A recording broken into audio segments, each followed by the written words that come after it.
What's up, guys? This is my newest puzzle. This is a Floppy 7x7. You might remember my Floppy 5x5 from a little while back, and I decided to step it up just a little bit.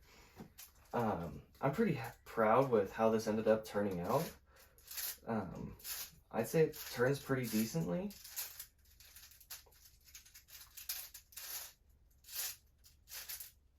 Alignment is a little bit of an issue sometimes, but it's alright. There's the checkerboard pattern.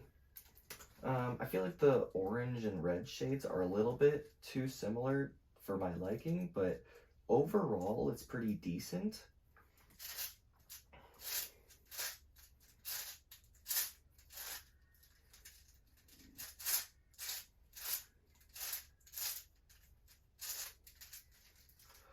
It's pretty stable and also was somewhat easy to assemble at the same time.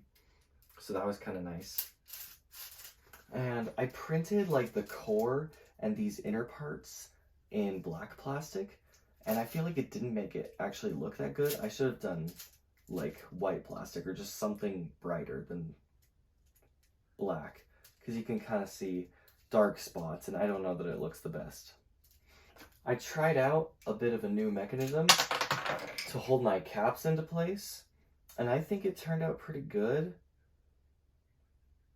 It's not the most ideal thing in the world, but it gets the job done. I actually think I might try something similar to it in the future, because I learned a thing or two from this puzzle. The first turns were a little rough, but I've scrambled and solved it at least once, and I'd say it's pretty broken in. It turns like pretty dang good now. Compared next to a 3x3, that's the size difference. There's the height. Next to an actual 7x7, it's actually just a little bit taller, but since it's like so thin, it just like feels just small in general, even though the edge length of this is actually bigger than the edge length of this. If I remember it, the edge length here is 75 millimeters. Something special about this one is that if you have access to a 3D printer and 6 different colors of filament, you can print this. I'm selling the files on my Etsy for $15, and I'm kind of going to walk through how I built it just a little bit later for an actual tutorial on how to throw it together. I will have like a more detailed PDF document on instructions along with the STL files in my Etsy. And this was just printed on an ender. Like, the quality of an ender is not good, to say the least, and this puzzle itself turned out pretty alright. If you have literally any other printer, like, your puzzle's probably going to turn out a little bit better than this one.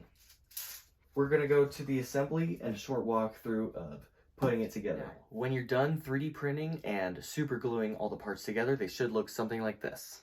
Here's what the core looks like. Here's a corner piece. Here's some wings. And here's the centerpiece. Now, everyone's 3D printer is tuned a little bit differently, so it's hard to get a universal cap to fit. So I went with a happy medium for clearance. If the cap is too tight and you can't get it in, you can sand these little nubs down. And if it's too loose, then what I like to do is super glue bits of sandpaper or even filament if there's too much room right in there. And once you're done with all that, you should be able to find a way to get them to fit on properly. These are the screws that I use for all of my puzzles. So here's what size they are right there. I just picked these up from my local Ace Hardware, or just like any hardware store really.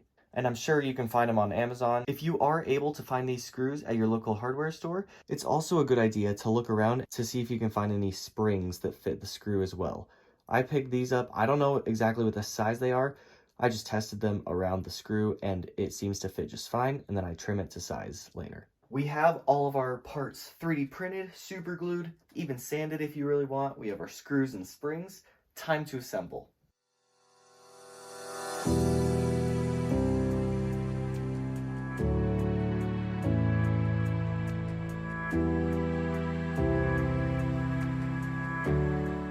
what I would start off by doing is assembling a little corner section like this, and make sure that as you're assembling it, you slowly add lube. Never underestimate how much lube can do to your puzzles. It just makes them so much better.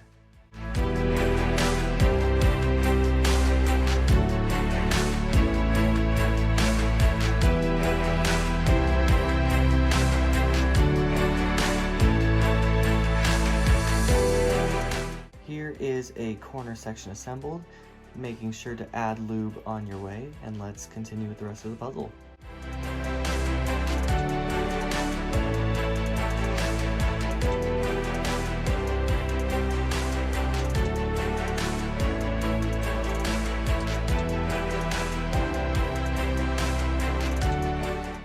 Alright, now I'm to the point where I'm halfway assembled.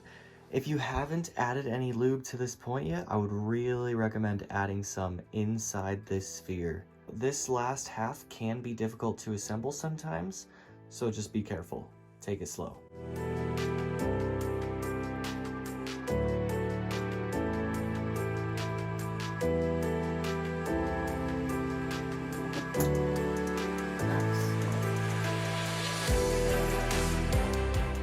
I will recommend putting the innermost two wings and the centerpiece, slide them in at the same time.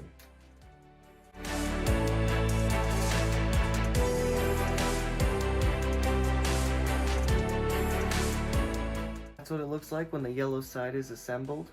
Now I gotta finish that side. Alright, I have now gotten to this point. The rest of the pieces will be difficult to insert. Alright, I've gotten to this point. I'm going to drop a little bit of last lube in those two holes and then try to insert those pieces. Last piece. And now, the first turns are never really that good, but after breaking in the lube and like just breaking in the plastic, it usually turns good. So let's try. Ooh, we're a bit tight in the first turns, but it's manageable.